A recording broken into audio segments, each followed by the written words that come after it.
Well, it's a beautiful day that you join us here. It is. How do you do today, Declan? I'm doing well. Yeah. How do you end up as someone who researches happiness? Yeah. I mean, it's a career path that definitely wasn't offered to me in high school. That's for sure. No, it was, you're going to be doctors or lawyers, and the rest of you is going to build their houses. That's pretty much it. Or for me, it was, hey, you seem to write somewhat relatively better than we were expecting. Go to university and do journalism. So that was my start, was going to study journalism and then being explicitly told that I was writing too much good news, and if I ever wanted to have a serious career as a journalist, I needed to memorize the saying, if it bleeds, it leads. Otherwise, I'd never be respected in the field. So found myself questioning, do I really want to do that for the rest of my life? Sort of exacerbating all the challenges of humanity and shining a light on all the negatives of the world. Or do I want to do something else? And decided I want to do something else. So off I went to study a Bachelor of Health, and then had no idea what to do with that because I wasn't actually qualified at the end as either a physio or a doctor or a dietitian. It was just this underlying, stuff about health now. I went, cool, what do I do for a job? They went, that's for you to figure out. But here's a HECS debt. Exactly. Yeah, here's by that point, $30,000 or $40,000 of debt. Go have fun. And very thankfully for me, I'd come across a few people during that time, that really formative part of my early 20s, that seems to be living a life that was quite genuine and authentic. They seemed to be quite happy, and I hadn't met that many genuinely happy people at that point. So you've been working in journalism, of course. They stood out to me. I was like, what do you know that I don't? And the amount of them that said, well, we've been learning about happiness science. I went, hold up, double take here. There is a science of happiness. Why am I only hearing about this now? And I found out that there was this field called positive psychology dedicated to the scientific understanding of happiness and well-being and what makes life worth living. And lo and behold, I could do it as a postgraduate degree if I had an undergrad in either education, business, or health. What do you know? So the stars aligned. It was meant to be. And I went, I think I'm going to go study that now. I'm going to be in a campus for a little while longer. Yeah. Where were you studying? Central Queensland University. Up in Rocky? Well, thankfully via correspondence. Oh. Didn't have to move, which was good. So did a postgrad diploma in that, then the master's, and then I've just, next week, I'll be submitting my research proposal for 8 more years of PhD work. So I will be at a campus for a while. It's going to be... Right. But I think I figured out in total, it's going to be 12 or 13 years of formalized study. But at the end, you'll be a doctor, but not the kind that needs to get out of the seat when they make the call on the plane. Yeah, no, the kind that if I said yes on the plane, I would be putting a lot of people in really bad positions. Have you tried being happier? Yeah. Have you learned about happiness? Have you tried Do you know how gratitude anaphylaxis right and now? happiness correlate? Why don't we just focus on our breathing and just sort of like calm down our nervous system at the moment, everyone? Do you remember as a younger person noticing that you were happier than other people, or...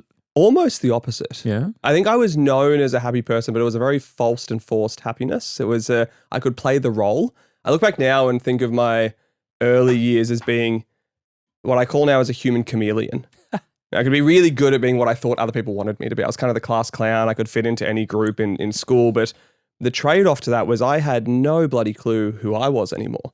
Right. I didn't know what mattered to me, what my values were. And one of my first mentors and now a really close friend of mine, Sebastian Terry, he said to me in passing one time, like, hey, you've told me you want more self-confidence, self-esteem, self-worth, self-trust. And I'm like, yeah, those all sound really good.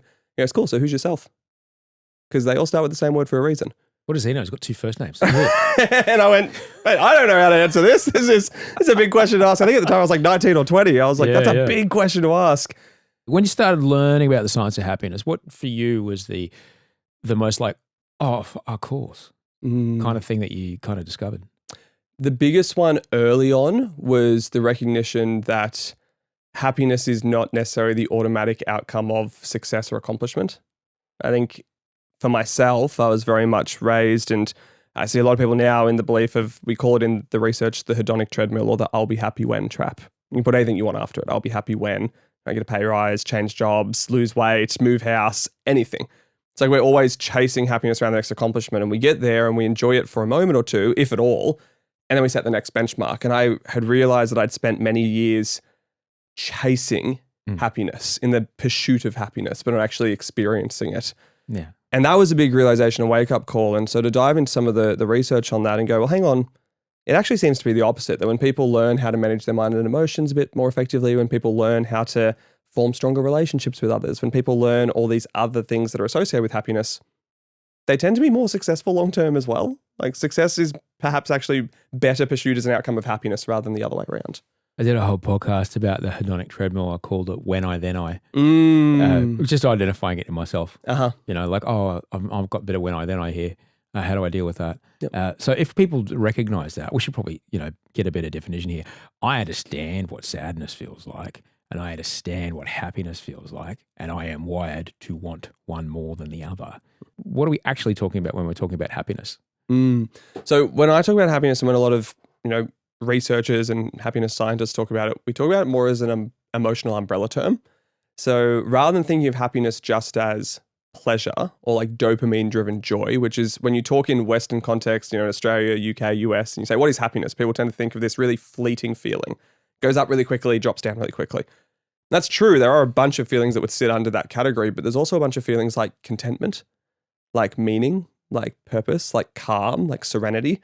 These are also feelings that would sit under that emotional umbrella of happiness. So there's a great resource called The Feelings Wheel by Gloria Wilcox in the 70s was the first to put it forward. It kind of has 7 primary emotions in the middle and you work your way outwards. And side note, great tool to learn emotional complexity and learn emotional nuance and be able to describe our emotions more effectively. There's one part of that wheel that's just dedicated to here are all the ones that feel nice. And therefore our brain wants them more often, but it doesn't want them as much as it wants to avoid the ones that feel painful. And I think that was another big realization for me was the pursuit of happiness is actually not as strong or determinant in our decisions and behaviors as the avoidance of pain or loss. At the end of the day, your brain doesn't give a shit if you're happy. That's not its focus. That's not its goal. It cares that you're alive. And so it will do some pretty creative, and I've done this before plenty of times in my life. I still do it, even as a happiness researcher. It will do some pretty creative things to avoid the potential of pain or loss that might end up actually robbing you of happiness as well.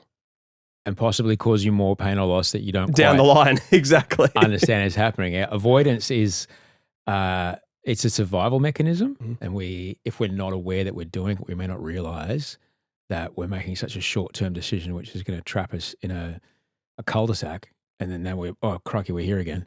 Yeah. And I didn't realize. I don't know why. I don't know what to do. I'll go out here, turn right, turn right, turn right, turn right. Oh, I'm here again. We might not realize that we're stuck in that. If we do find ourselves in that space, is happiness the antidote to that? I think cultivating happiness in a broader perspective is the antidote to that. So again, if we over-rely on joy or pleasure as our approach to happiness, it's unrealistic to say that those feelings are going to exist in every experience in life. I would never go to someone who is going through a moment of deep grief and say, hey, the goal right now is to cultivate joy. Like, what a deeply dehumanizing thing to do and like invalidating thing of someone's experience. Please leave me alone, Marie Kondo. Right, fine. exactly. Okay. Like, get out of here. Yeah. But if we expand our definition of happiness to go, well, hang on, there's all these other feelings like connection, for example.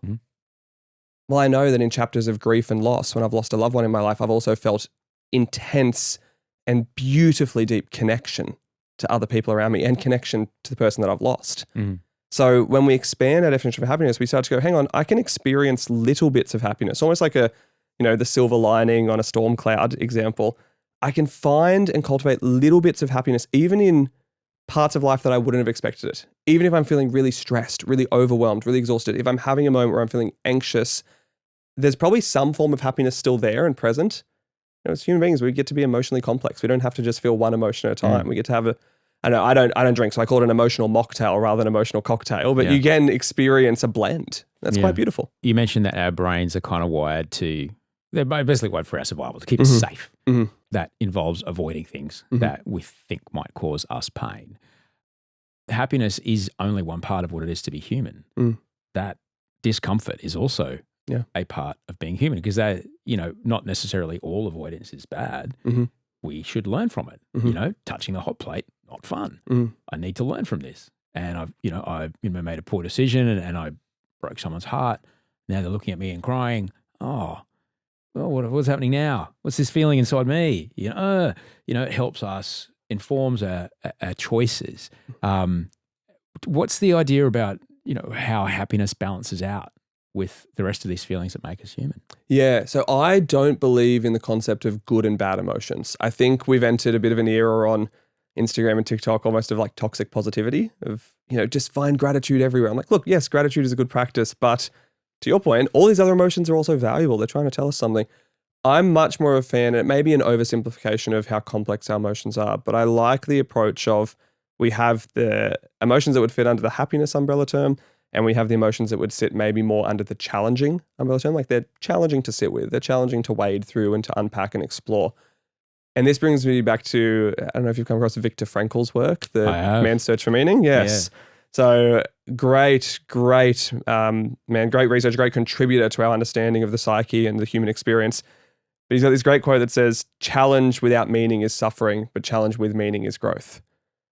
And so for me, if I go, well, at the moment I'm meeting a challenging feeling, be it regret, sadness, sorrow, anxiety, whatever it may be, overwhelm, if I can find meaning in that challenging feeling, either by getting curious about it and going, well, what might it be trying to tell me? What's the lesson here? What do I need to hear from this? Right?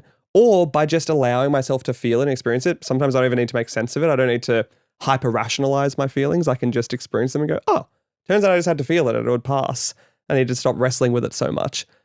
If I can just meet it with that sort of curiosity rather than judgment, rather than labeling it as bad, if I can find that the meaning in the challenge, it allows me to live a much richer life, even when those happy feelings under the happiness umbrella term aren't the primary feeling at the time. They're still there as a silver lining. They might not be the primary ones. The primary ones still have meaning and purpose too. Because when we're not doing well, and I certainly know this from my own experience, that those happiness feelings, those little quadrant of feelings you mentioned before, they may as well be locked away in a safe that you don't know the combination for. You know they're there somewhere, but you just can't access them. And it takes, in my experience, it took a fair amount of work to start to even just notice that they were there again. Yep. And then reaching out to touch them. It took a couple of months, in some cases longer. So when, as we're going through our life, we want to eat right. We want to keep relatively physically flexible and physically fit. We want to make sure we get good sleep. What do you think what does the science show us about things that we can do which will keep these happiness emotions accessible and these kind of other feelings around so that they can be there at the same time as when the darker stuff's here? Perhaps before I share, because there's 5 or 6 key things that are the most important that we could sort of unpack and talk about and discuss. But before I do, I want to highlight for anyone listening to our conversation and maybe as a reminder for myself as well, you're going to stuff it up. Guaranteed. It's like learning any skill. It's like parenting. Yeah. You fuck it up all the time. You're not going to get it right all the time. Yeah, I think that was something I had to wrestle with. I've been studying happiness now for over 10 years. I've been running a happiness college for 7. And there are plenty of times where I still have times where I go, geez, I'm really struggling to tap into happiness at the moment. Geez, I'm not feeling good. Geez, all these things I would advise others to practice, I'm not practicing. And it took me a long time to meet myself with the understanding and compassion of I am a human being first and a happiness researcher second. And I hope now that I'm a father, I get to raise my son with the perspective that I'm a human being first and a father second.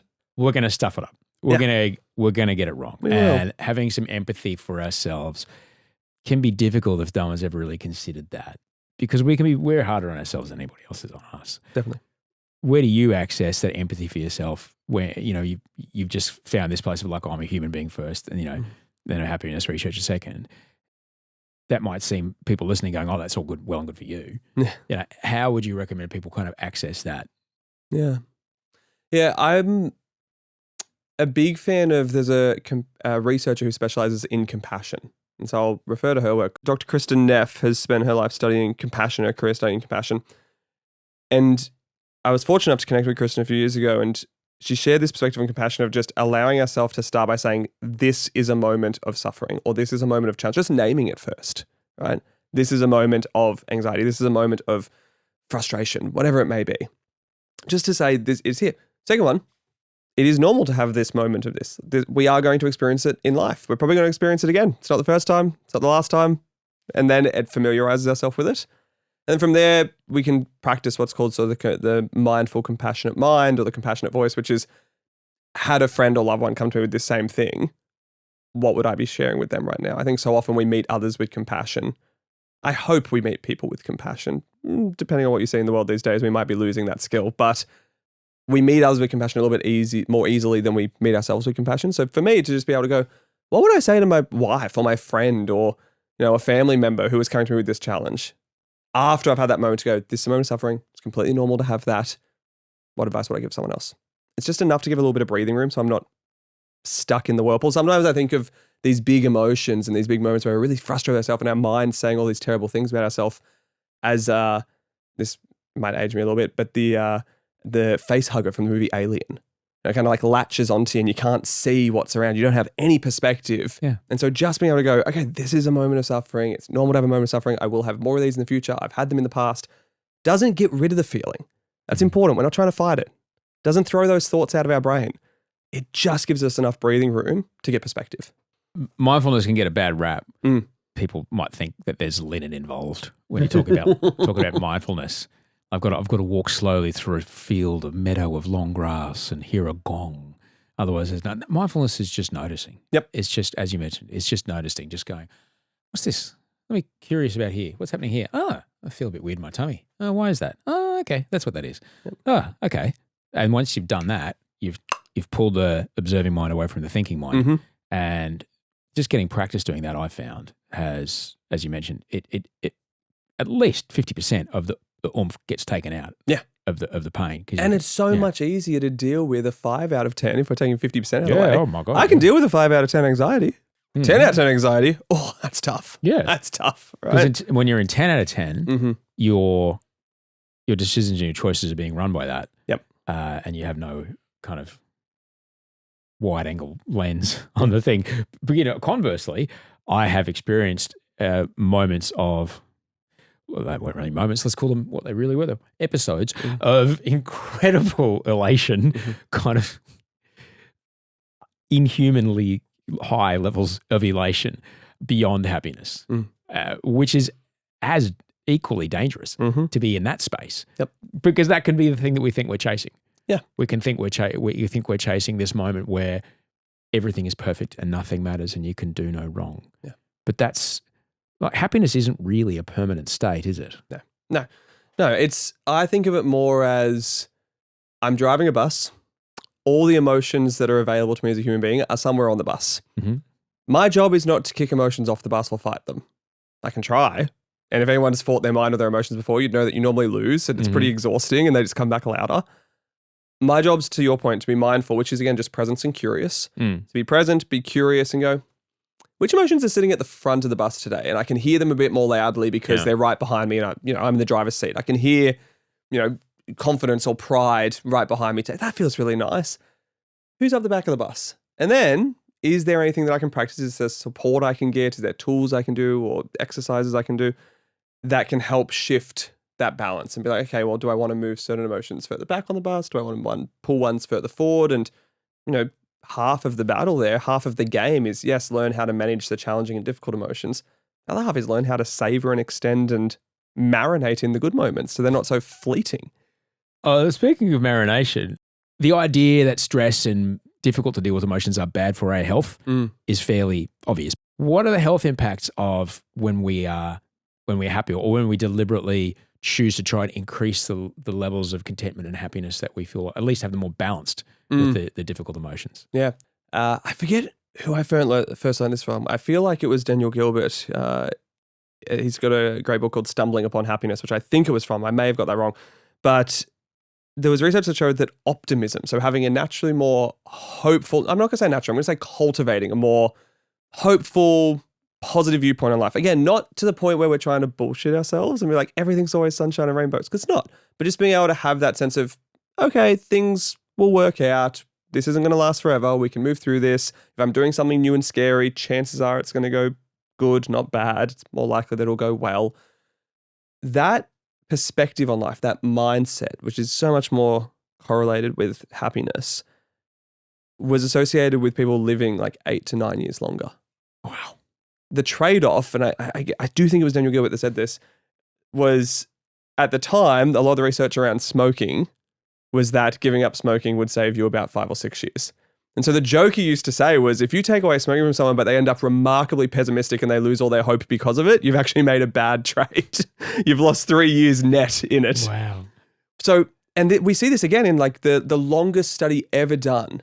It's still going to this day, the Harvard Longitudinal Study. It's up to its 4th or 5th director, remember, by the name of Dr. Robert Waldinger. It studied what makes people happy and healthy later in life. The number one contributor, Time and time and time again, they've tested this for over 80 years. The number one contributor to how healthy and happy we feel later in life has nothing to do with our diet, nothing to do with exercise, nothing to do with our genetics, nothing to do with our financial success, nothing to do with our career. It's our quality of connection to other people. It's our relationships. Our happiness is so intertwined with other people's happiness. And I think we're losing sight of that in a world where self-help is such a big industry. Of this is what you need to do different as an individual to make your life better and to focus on your happiness. When so much of the research says actually the best thing you could possibly do to live a happier life is have really good connections with other people and contribute to the other people's happiness. And we'll be back with more self-help with Dr. Declan. Doctor in 8 years' time. This is in 8 years' time. Well, if you 8 years, I'll just need to get a little bit happier so I make it. Our connection, our quality of our connection with other people, which seems to be a struggle when we live in a world where I can, if I want, not have to leave my house for anything. Mm-hmm. Connection and community, the price of access to that, so the price of having connection and community in your life is inconvenience. If I want to have genuinely meaningful connections to other people, it means I need to deal with some inconveniences sometimes. It means I'm going to have to be compassionate and patient towards them when they don't necessarily act in a way that I like. It means I might have my perfect plans for the week, but if a friend has asked me to step in and help out with something, my perfect plans are going to need to shift. And part of me worries that in the pursuit of a very convenient society where things are instantly accessible, where we can just get them, we've lost the importance of going through the inconvenience of building really meaningful relationships. So many interesting things you just said that have parallels to the shall we say, the super secret sober club that I'm a part of. Being of service is a big part of that. And there's an instant community. You know, if you're first trying to stop drinking, they just say, look, show up, get to, this many meetings in this many days. It might be more than 80 and less than 100, somewhere in the middle there.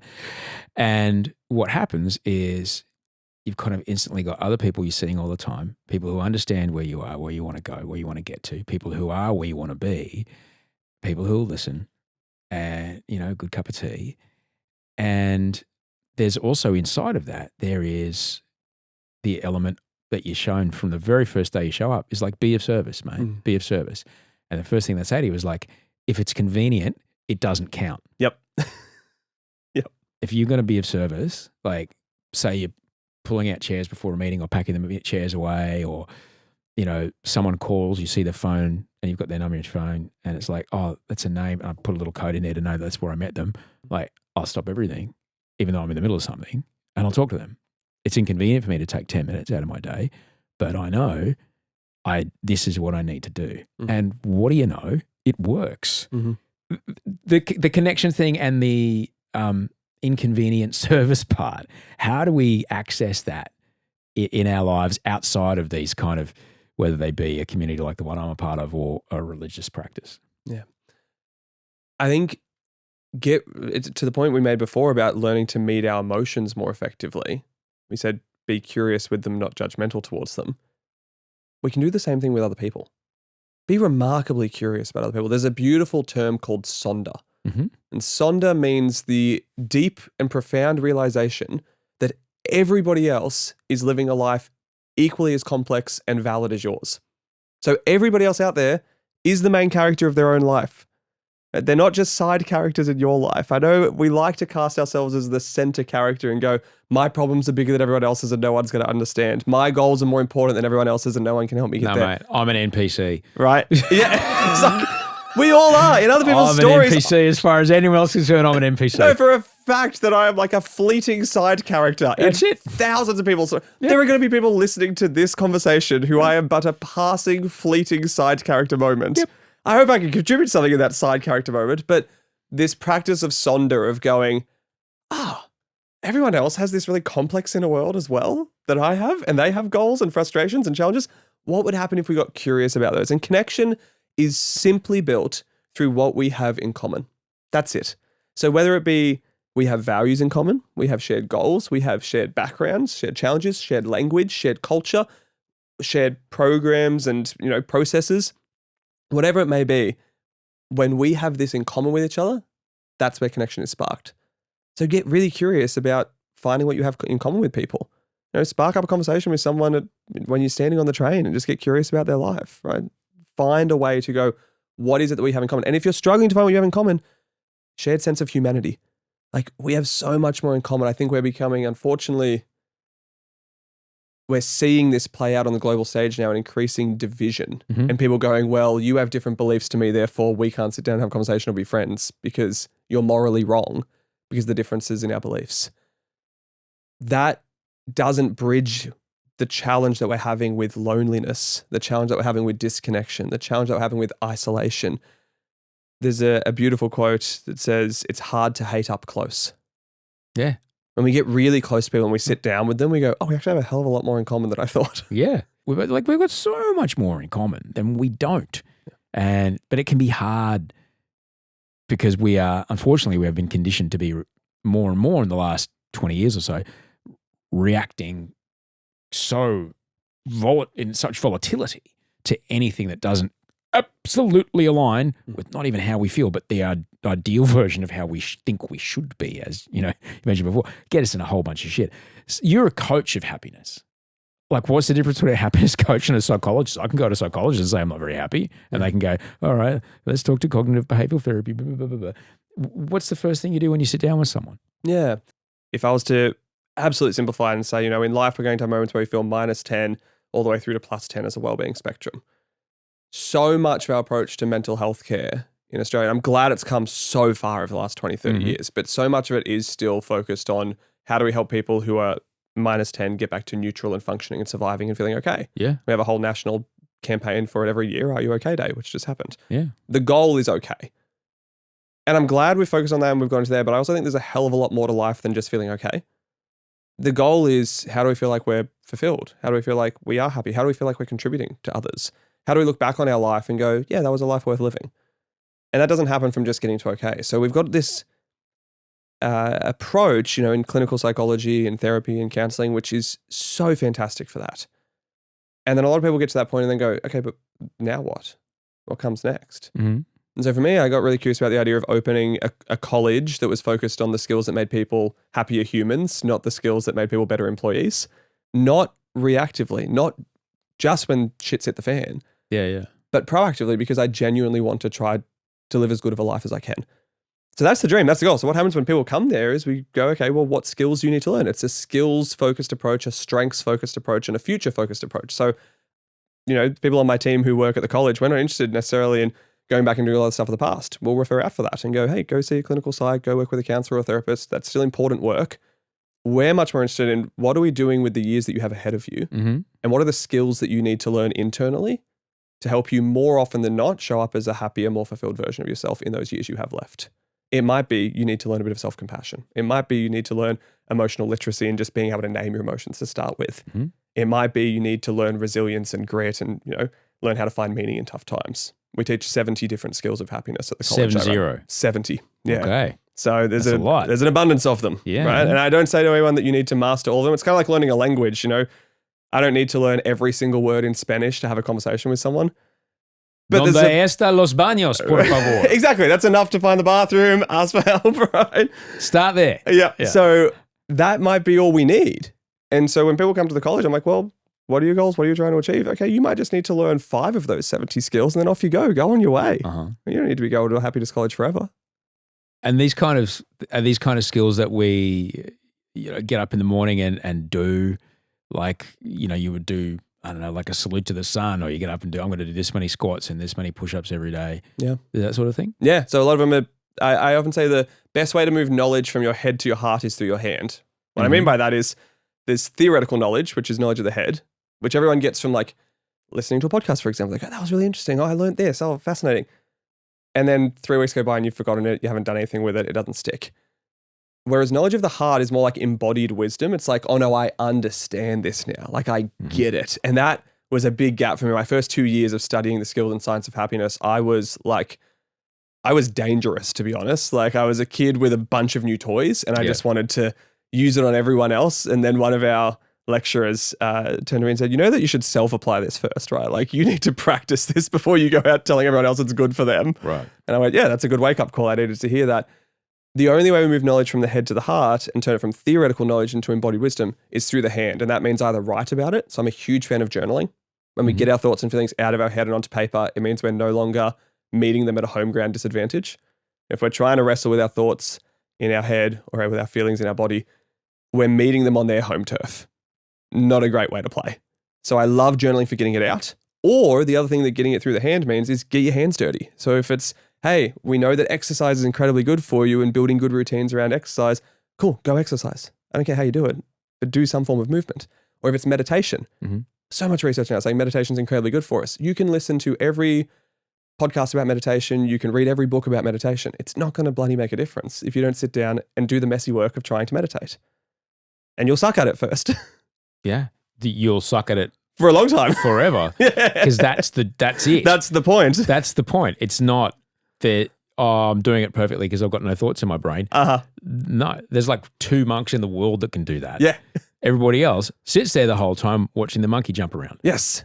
Smashing the symbols Again, together. it's that presence and curiosity that we keep talking about. If we can try to be a little bit more present in life rather than always running to the future or the past, and if we can try to be a little bit more curious about ourselves and others rather than judgmental towards ourselves and others, if I could snap my fingers and just do 2 things, then what would be those 2? If we were more present and more curious, I think we would have a much better world. The idea of being present. If no one's ever heard the idea of being present before, what does that mean? If you haven't ever heard of the idea of being present, I want you to go immediately after this and listen to Lose Yourself by Eminem.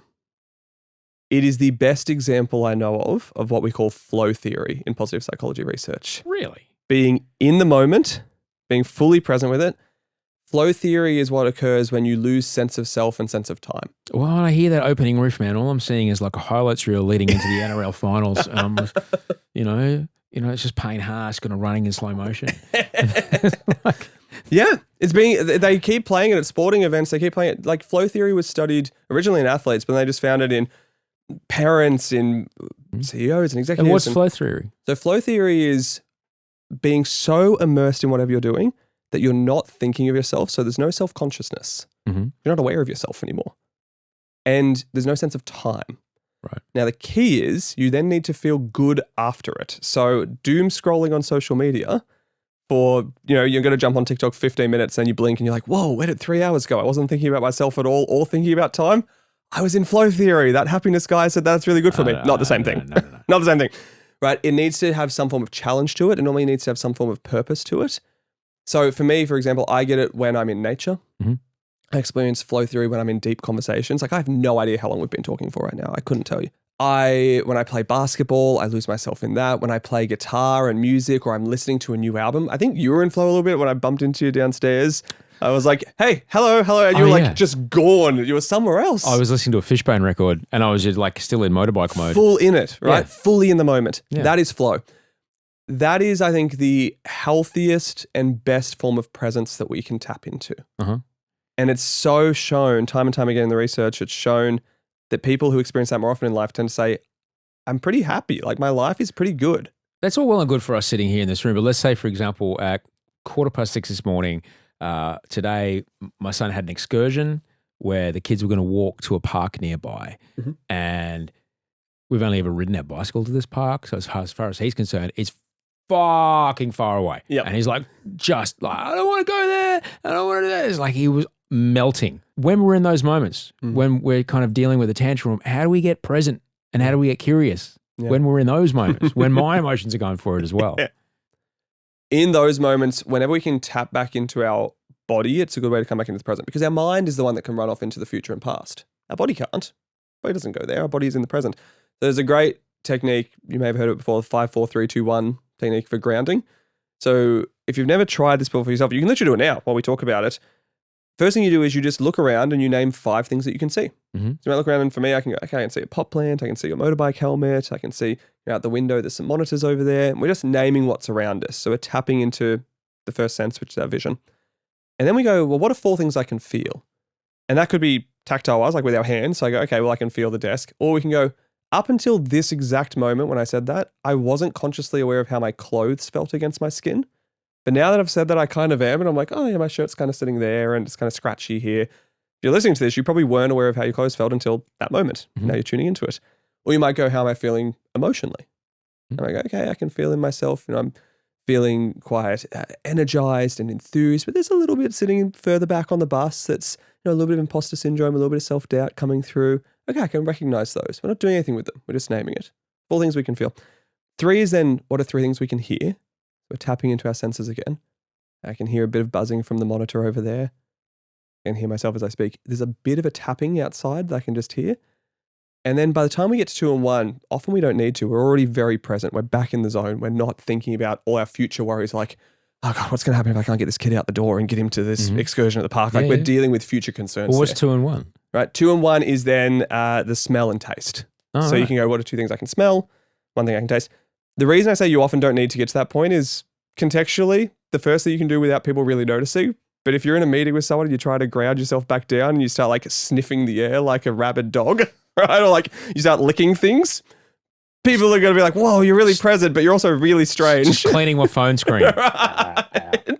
So, I mean, if you want to, it's good for mindful eating. If you've got food in front of you, great way to be present with your meal. I personally don't use the 2 and 1 a lot. Okay, so that's getting present, and I understand what you're doing.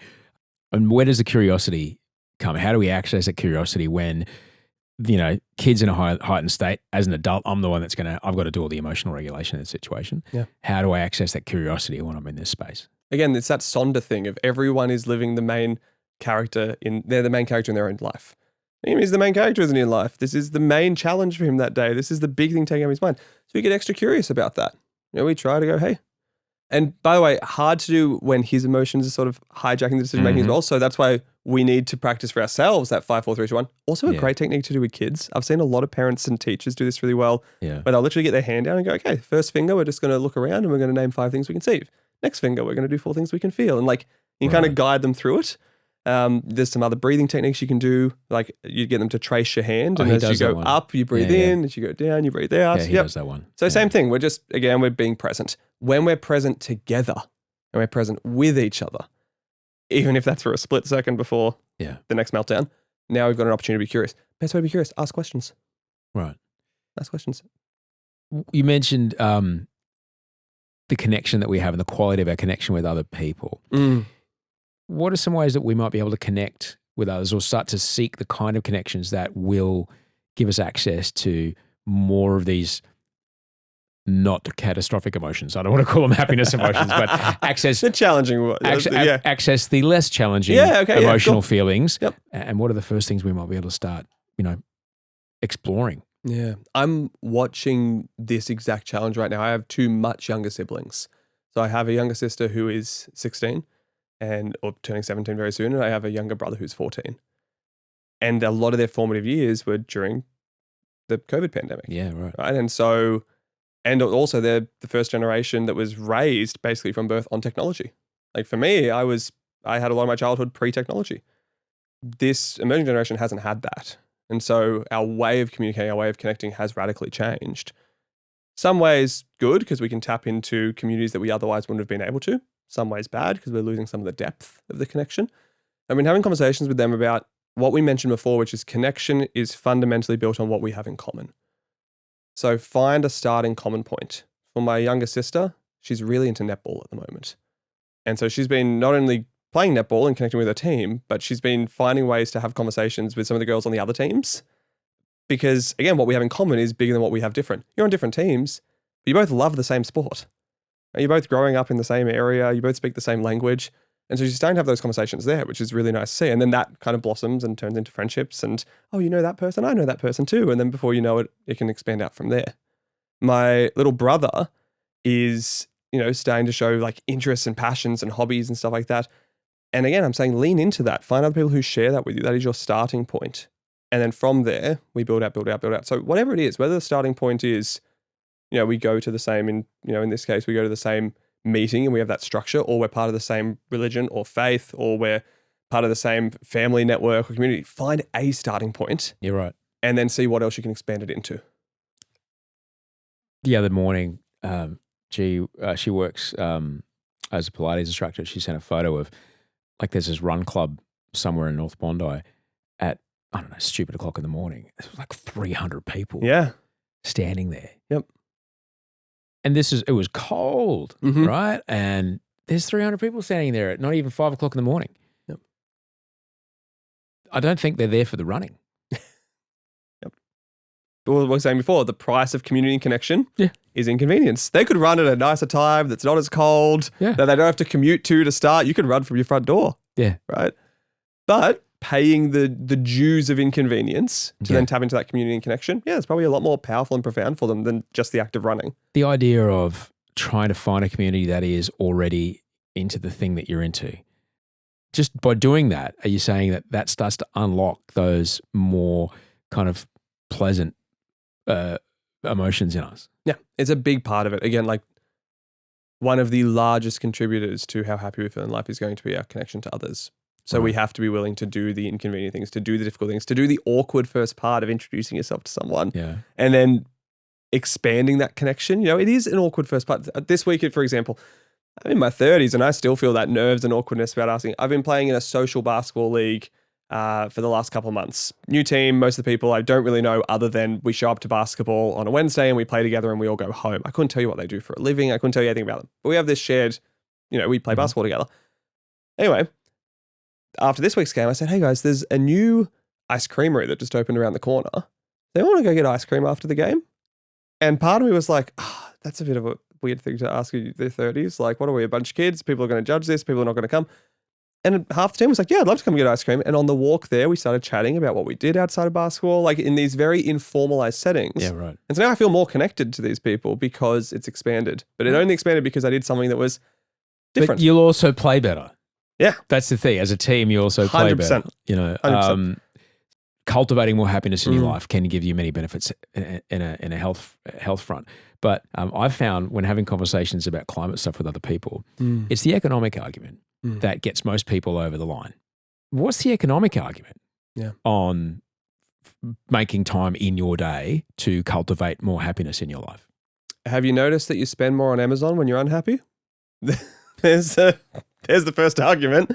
Right? From a personal level, oh my gosh, feeling insecure in ourselves, feeling dissatisfied with our life, not feeling grateful for what we already have is a dream to sell you a product. Look, we go into a deep dive conversation around whether or not money buys happiness. It's starting to show that it does up to a certain point. It's a very privileged thing to say that money has no impact on happiness. It does. It's only to a certain point. To a certain point. Basically, your survival needs are met there. Yeah. You can find a place to live in. You can put food on the table. And then from there, it's more how you spend the money that makes a difference. Yeah. But what we find in the research is that people who feel good in themselves, cultivate those feelings of happiness, tend to also make better financial decisions. They manage money better. In a business standpoint, a lot of my master's research was on the impact of happiness in a workplace. They found that happier employees made better customer experiences. So then the customers tended to spend more and return more and refer more. So then the shareholders were really happy. And so there's this it's called the happiness advantage. There's this advantage of people learning these skills. My PhD work that I've just been submitting my proposal for is the next 8 years I'm going to study what would happen if we changed the way we define success as entire countries. Because for, this part of human history, the sole marker of success for a country is GDP, gross domestic product, which is how's the economy going? Economy going well, big thumbs up, everyone in charge, hats off to you, well done. But as we've seen, we're living through, the economy can go up and we can have rising wealth inequality. The economy can go up and the climate can get fucked. The economy can go up and people's healthcare can get worse. The economy can go up and education can get worse. Just a rising economy does not make a good society. And so there's now these pioneering countries like Bhutan and Denmark and to be honest, a lot of the Scandi countries that are always at the top of the happiest countries in the world list. New Zealand is now committed to it, who are saying, hey, yes, the economy matters. Yes, let's talk about GDP. Yes, let's talk about money. But let's also talk about gross national happiness. Let's also talk about the well-being of our citizens. And if that's not going up with it, we're not a successful country. We need to do better. But I can't control what my country does or how it chooses to measure its success. But you're saying that the research shows that if I try to cultivate happiness within myself, it makes me a kind of more valuable person as somebody who is employed or does work?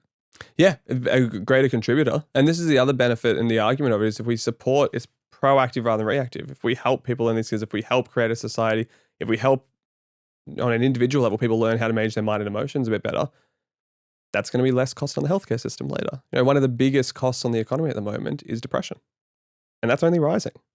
So I'm with you. Like I was invited a few years ago to speak at a conference full of accountants and about the skills and science of happiness and the impact of happiness in the workplace. And I went in shitting myself. I was like, these people are not going to like my message about happiness. And by the end, they were like, no, this makes economic sense. Like, it's actually crazy for us to not do this. So sure, if we need to talk about money to get, either ourselves as individuals or leaders of our organizations and our workplaces that we all work within, or our elected officials to make better decisions, let's talk about money. The idea that there are 70 of these things that we might be able to unlock is fascinating to me, but I don't think you've had to invent anything. You've just gone and found these things from either cultural practices or stuff that was researched and discovered. Of those 70, what would you say were, what is one or two of the more surprising things that you've discovered in there? I'm consistently surprised by the value of just looking inwards, of introspection. And to your point, nothing that we teach at the college that I run is new. Science is playing catch up. We were talking about what makes a happy life 3,000 years ago in ancient Greece. As a species, we've been debating happiness forever. Science is finally catching up and going, well, what works and what doesn't? What's fluff and, well wishes and hopes versus what is, oh no, this is actually makes a difference for people's mental health, their well-being, their happiness, and let's focus more on those. I'm continuously astounded by the benefit of just getting people to spend time with themselves. Again, I think we're in a society at the moment where our attention is a big economy. The wealthiest companies in the world are the ones that have managed to monetize our attention. If we spend more time, tuning into social media, or if we spend more time, reading this book over that book, then entire economies are built, entire companies are built. And I worry that we've lost a bit of the art of just spending time in solitude with ourselves, just going, how am I actually bloody feeling? What do I actually want? The amount of people I've spoken to who come to the college that are, in their 40s and 50s, and they're like, I'm just realizing now that I've spent my life climbing this career ladder and it was leaning against the wrong bloody wall the whole time. Like, I've put in all this effort to get to the top of the ladder and I've looked around and gone, well, this sucks. Because they never looked inwards and went, what has happened? And I'll say this very clear to everyone listening. I'm so grateful that after 10 years of doing this work, and I hope to do this for the rest of my life, I'm so grateful that I'm considered an expert on happiness, but I'm never going to be an expert on your happiness. No one is, right? It is up to you to kind of look within and go, what is a happy life by my definition? What is a successful life by my definition? What are my values? What matters to me? And the more people do that and they get clarity, I call it their happiness blueprint. The more you can define your own happiness blueprint, your blueprint for a good life, the better life becomes. I just want to get, how many of them were there? Were there 5 things you just mentioned? What is it they want? Can you mention something else? Yeah, there's a couple of big questions I like. I encourage people to ponder on these. The big life questions is, what is a happy life by your definition? What is a successful life by your definition? What is a meaningful life? And then from those 3, because there'll be overlaps between them, there'll also be challenges and tensions. From those 3, your last one is, so knowing all this, what is a fulfilling life by my standard? I'm going to have to go and think about that now, Declan. Good. You're welcome. I hope so. Thanks for making the time to come in, man. More than happy to. I appreciate you.